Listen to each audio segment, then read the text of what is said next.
ఈ సమ్మర్ లో చాలా మంది మిట్ట మధ్యాహ్నం నూతులకి కాలువలకి వెళ్తూ ఉంటారు స్నానం చేయడానికి. ఇది చాలా డేంజర్. ఎందుకంటే ఈ సమ్మర్ లో నూతులు అనేవి కొన్ని చల్లగా ఉండొచ్చు, వేడిగా ఉండొచ్చు. దాని యొక్క ప్లేస్ యొక్క సిచ్యువేషన్ బట్టి ఉంటాయి అన్నమాట. మన బాడీ అనేది ఈ ఎండలో చాలా వేడిగా అవ్వడం వల్ల మనం ఈ కూల్ వాటర్ లో దిగడం గానీ చేసామంటే మన బీపీ అనేది అమాంతంగా పెరిగిపోద్ది అనమాట.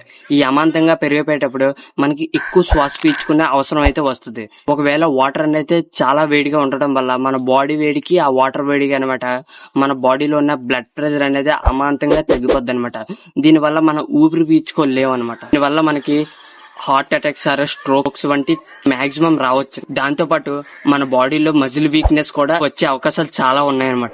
ఒకవేళ మనం స్నానం చేయాలనుకుంటే మన బాడీని అయితే కూల్ చేయండి. ఎలా అంటే చాలా మంది చెట్ల కింద ఉండడం గానీ లేకపోతే ఏసీలో ఉండడం గానీ చేస్తుంటారు. ఇలా చేసినా పర్లేదు. మన బాడీ అనేది కూల్ అవ్వి అక్కడ అందులో ఉన్న వాటర్ టెంపరేచర్ బట్టి మనం మేనేజ్ అవుద్ది అనమాట. దీనివల్ల ఎటువంటి ప్రాబ్లం. దాంతో పాటు మన బాడీని హైడ్రేటెడ్ గా ఉంచండి కూల్ వాటర్ తాగుతూ. కూల్ వాటర్ అంటే వెరీ కూల్ వాటర్ కాకుండా నార్మల్ కూల్ వాటర్ తాగేసి వెళ్ళండి. దాంతో కూడా మన బాడీ అనేది కూల్ అవుతుంది. ఇది చాలా ముఖ్యమైన. నీటిలో దూకేటప్పుడు మాత్రం ముక్కు నోరు మూసుకొని అయితే దూకండి. ఇలా దూకడం వల్ల మనం చాలా సేఫ్ ఉంటాం. ఎందుకంటే ముక్కు క్లోజ్ చేయకుండా దూకామనుకో రేర్ గా ముక్కులోకి వాటర్ వెళ్లే అవకాశాలు ఉన్నాయి. ఇలా వెళ్ళడం వల్ల మన లంగ్స్ లోకి వాటర్ డ్రాప్లెట్స్ వెళ్లి మనం సివియర్ గా డ్యామేజ్ చేసే అవకాశాలు చాలా ఉన్నాయి.